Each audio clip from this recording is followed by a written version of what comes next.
Hey, what's up? It's your girl Yvonne Ossei, Ossei, and I am here today with a brand new review for Marriage Bootcamp. New season starting up, hip hop edition. Stay tuned.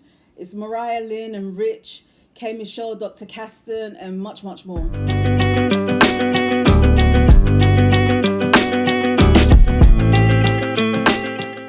I'm not going to talk about every single detail of this show, but I will speak on the things that I think are most relevant and interesting. Now, those of you who are familiar with Love and Hip Hop New York will remember the relationship between Rich Dollaz and Mariahlynn. Okay, this never really was an official relationship.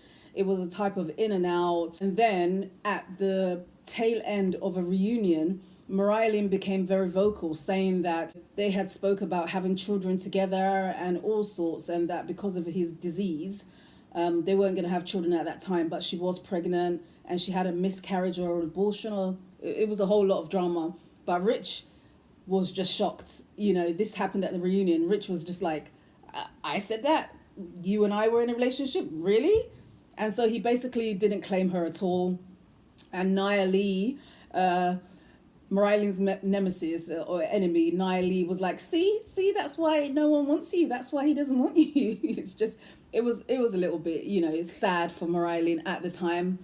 But they're here on Marriage Bootcamp, and he's pretty much singing the same story. He doesn't know if he wants to be with her. Rich and Mariah are saying that they've been together for 9 to 10 years. When? I've taken the liberty, so you don't have to, of making a list of the people that Rich has been in a relationship with in those 9 to 10 years, whilst Mariah is saying that he was in a relationship with her. So here it goes. This is not an exhaustive list, but you have Moniece Slaughter, Anais, Erica Mena, Diamond Strawberry, who's the daughter, I believe, or a relative of Daryl Strawberry, Johnny Blaze. So I'm just going to run through the couple's introduction. You have A1 and Lyrica Anderson. You all know Lyrica Anderson, singer, songstress, songwriter, and her producer husband A1. Been together for 10 years, married for 5 years. A1's complaint is that he's saying Lyrica has been withholding sex from him as a way of kind of, I don't know, controlling him or whatever. But A1 has been plagued with infidelity issues. He had relationships with Summer Bunny, a girl, and some other people. Lyrica Anderson was also accused of having a relationship with Safari Samuels. We were introduced to Gangsta Boo and Emmet, who have been in a relationship for 7 years. She's a singer and he's her husband. For clarification, Gangsta Boo is a rapper, not a singer. We have Michelle and her boyfriend, Dr. Kaston. They've known each other since high school. They've been in a relationship for 5 years. And if any of you have watched Michelle, My Life, the reality program that followed her around, it was solely about her and her life and her relationships and her friendships. You would have known when, Kaston came up and she spoke very well of him, very highly of him. I thought this was a wrap, actually. I thought by now they were married, or like this was all signed, sealed and delivered. So I didn't know that, he was being reticent about getting married. So fast forward, all of them are at the pool together. All the couples are at the pool, relaxing, having drinks, etc., etc. And A1 decides to take that moment to announce that he hasn't had sex with Lyrica for 4 months. And it's like, dude, there's a time and place for everything. I'm not sure at the pool with a bunch of people, some of whom you don't really know, and some of whom you don't really want them to know your business anyway. That's the time for you to be spilling out your dark secrets.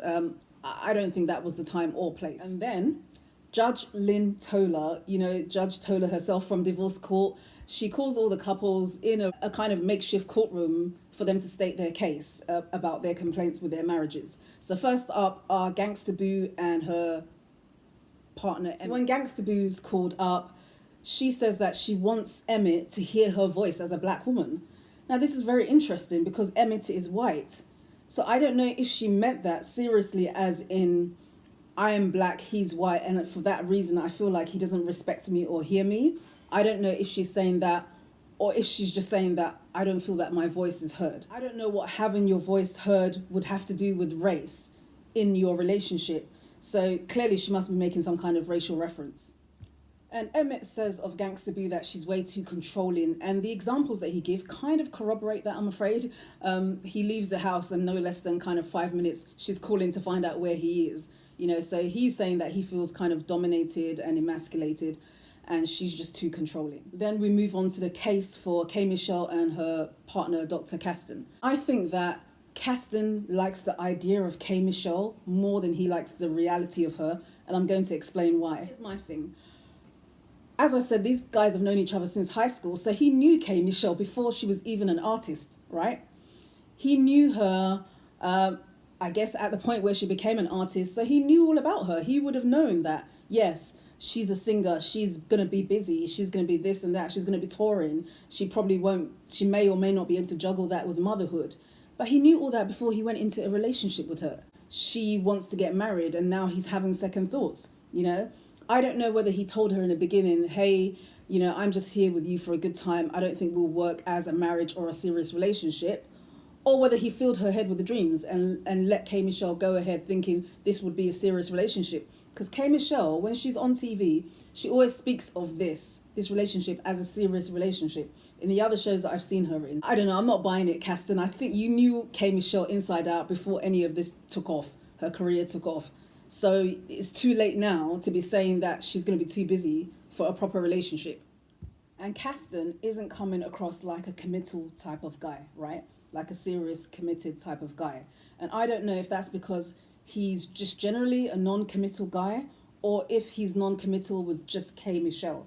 Because when Judge Lynn asked him why you're here, he didn't say anything about trying to get married or, you know, fixing a serious relationship with K. Michelle. He just said some stuff, some vague things about for growth and learning and blah, blah, blah.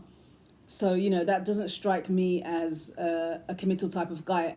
Or when A1 is asked what he wants from Judge Lynn, he's direct. He says, I want to work on this marriage, period. You know, that's a man who knows what he wants at least. Right, and this is something that's very telling. K. Michelle says that Kaston told her that he doesn't want to get married, he's reluctant because all men cheat, right? So if he was married to her, he cheated, he got caught, she would take everything away from him, okay? And that makes him not want to get married. See, I think this is a weak excuse for him to evade the hard work, commitment, and accountability that comes with a relationship. So just throwing it out there and saying all men cheat, that kind of takes the heat off of him and what he can or can't do. When K. Michelle is asked what she wants, she says she wants twins, she wants to have a farm, she wants this kind of fairy tale life. But then A1 notes that actually she never mentions love in any of this, right? What she wants. And that's actually a very valid point. So it could be that K. Michelle's interested also in the idea of Kaston and the life that he may present and provide her, but not necessarily so much about love or Kaston himself. Up next is A1 and Lyrica. When A1's asked what he wants, he says straight away, like I said earlier, he wants to repair the marriage with Lyrica. Now, Lyrica, on the other hand, is saying that his repetitive cheating has left a kind of stain on their relationship. She doesn't know if she loves him as much. And in fact, she may not love him at all. She says a lot of this stuff with a smirk on her face, right?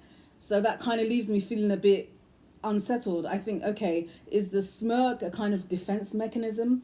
Or is she saying this and it's kind of like she doesn't mean it? Like none of this is really real to her, you know, like a duper's delight. Like, I'm saying this to you, but I'm smiling because I don't believe it's real. But I don't know, that's the impression I get. And even on Love and Hip Hop, I remember, you know, when people were asking her if she had an affair with Safari, how that relationship went, etc. There was a lot of smirking and a lot of evasiveness, so it just makes it strange. However, to her defense, I do think it's true that if you keep hurting somebody with something so violating as cheating over and over and over again, it's like picking at an open wound, isn't it? And then wondering why the wound isn't healing. It doesn't work. So I can see why Lyrica has essentially shut down if that's what's happened. So he's asked why he keeps cheating, and he says because of drinking, depression, and being in a dark place. But I don't know that depression and alcoholism necessarily leads to cheating, unless there's some underlying urge there already to cheat. Lyrica maintains that anytime she's cheated, she's been outside of their marital home. Now, let me try and explain it. I think what she means is that they were kind of separated, or they were not together in the marriage. They were still legally married, but they just weren't living together or kind of together in a relationship at that time. Some people count that as cheating. I don't know. Leave your comments. Let me know what you think. Right. And then A1 is saying that if they aren't able to work on that marriage very quickly, because if they can't, he needs to move forward with a divorce. Really? I mean, you're presenting yourself to her as a man who's cheating and who's making her feel insecure and who's, not doing the things that he needs to do. You're not being committal. You're not being responsible. And somehow she's supposed to melt in your arms during this time and the relationship is going to work. It doesn't work like that. So you would need to work in yourself first, I think, before she can then commit to working on the relationship with you. So up next is Rich Dollaz and Mariahlynn, right? And he's here to figure out whether or not their relationship, their on-again, off-again relationship has longevity, or if it's something that they're just doing out of habit. It looks as if that he keeps taking her back because she keeps allowing him to come back, right? So if he's able to go away and have these relationships with Moniece, Anais and everyone else and still come back to Mariahlynn, well, then that's just something he's taken because it's available. I don't know. So Mariahlynn's issue is that Rich Dollaz never publicly claims her. He doesn't say to anyone that she's his girlfriend or his partner. He doesn't say it on TV. He doesn't say it anywhere. The most they've ever done is taking a picture together that he posted on Instagram, and that was it. Amongst his examples of dating other women during this time, he cites taking a woman to a wedding that was televised. So this is a very public affair, right? You've got Rich there, out in public where everyone else is, and the woman that he's with says to everybody, okay, this is the woman that I want to be seen with, okay, at least for the optics, at the very least. This is the woman who I'm with. This is the woman who I'm willing to walk with, sit with, let everybody see me with. That's kind of claiming somebody to some extent, right? And that's what Mariahlynn desperately wants, right? She's been desperately saying all these years that I want him to claim me. I want him to claim me as his girl, right? But he actually does the opposite by claiming another woman through the process of taking her to a wedding that was televised. So he gave everything that Mariahlynn ever wanted and needed. He gave it to some other woman who was a temporary woman, right? Because he's back again with Mariah. And that says to me that only a man that doesn't love or respect you will do that to you and think it was acceptable whilst you sat at home. And, she admits to Dr. Ish that these types of scenarios make her feel less than Rich, right? Like she's lesser of a person than Rich. One of the few things Rich says enthusiastically is that Mariahlynn is damaged, that she's so damaged. So then when asked whether she's too damaged for him to want to work on a relationship with her or a marriage with her, he says, oh, well, I'm here, aren't I? That's not really even an answer. That's kind of an evasive answer, a deflection, right? They want to know whether you want to marry this girl. It's called marriage boot camp, not girlfriend boot camp. They want to know whether you want to marry this girl and be with her in the long term, So his body language and everything just seems thoroughly disinterested. This is a man who, as far as I can see, to all intents and purposes, is demonstrating disinterest in this girl. And if he wanted her, she wouldn't have to force him to commit to this. She says, again, one of her biggest issues with him is that he never claims her publicly, right? And that makes her feel like he's hiding her, okay? Mariah, that's your instinct telling you that this guy is mistreating you. Your instinct is speaking there, right? Your instinct is telling you the guy's not interested in you, the guy's not treating you well, but you betrayed your instinct by continuously going back with him and having this relationship over and over again where he dates other girls, sleeps with other girls, proposes to other girls, and then comes back to you. Yeah, because you betrayed your instincts all those times, you're still here, and he doesn't feel like he has to give any kind of real standard because in the past he's given you crumbs and you've accepted those crumbs.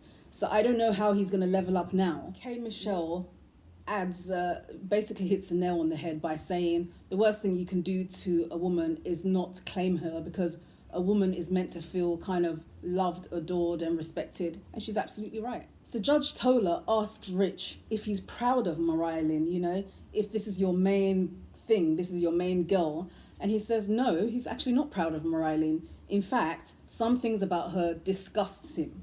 And when he says the word disgust, he says it with so much passion and so much enthusiasm. That was more passion and enthusiasm in that one word than he's demonstrated throughout the whole process. And Mariahlynn is making kind of an excuse for him, saying that he's just been his usual arrogant and condescending self.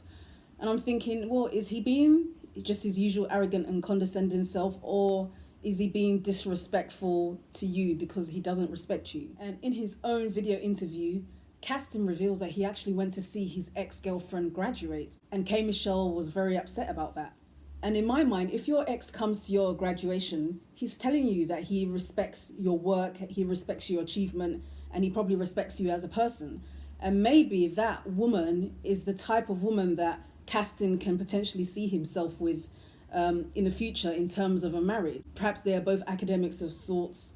You know, he's trained for a long time to become a dentist, and I don't know what it is that she does, but perhaps that is the type of woman that he would like a relationship with, and he demonstrated that by going to her graduation. So A1 lodges a complaint that Lyrica always complains about their marital issues. She takes those issues straight to her mother, and then her mother becomes confrontational to A1 regarding those issues. But truth be told, if any of you have actually seen Love and Hip Hop, you'll realize that both Lyrica's mum and A1's mum were knee deep in their marital business, and they were having actual physical fights over it. So that actually doesn't really add up, because both their parents have been involved in their marriage from the get-go. All the couples go up to their rooms, right? Their allocated rooms, okay? And I'm not going to cover what happens and what's said in every room, because it's not all that relevant. But what I find interesting is what is up in Rich and Mariah's room, right? They have on the wall comments that they have said to each other in the past, during arguments.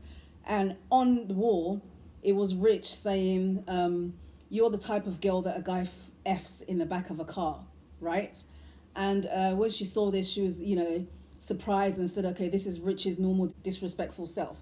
And I do wish she would stop making excuses for, his behavior and the things that he does as just, Rich being himself.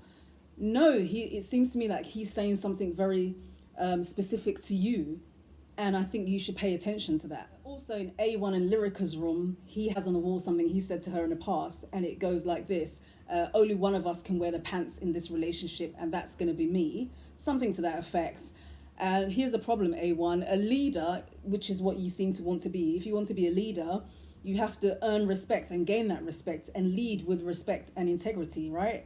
You're not just going to be cheating on her over and over and over again and mistreating her and then still demanding to be the leader. So Kaston and K. Michelle are talking in the room, and she asks him whether he wants her to be the mother of his children.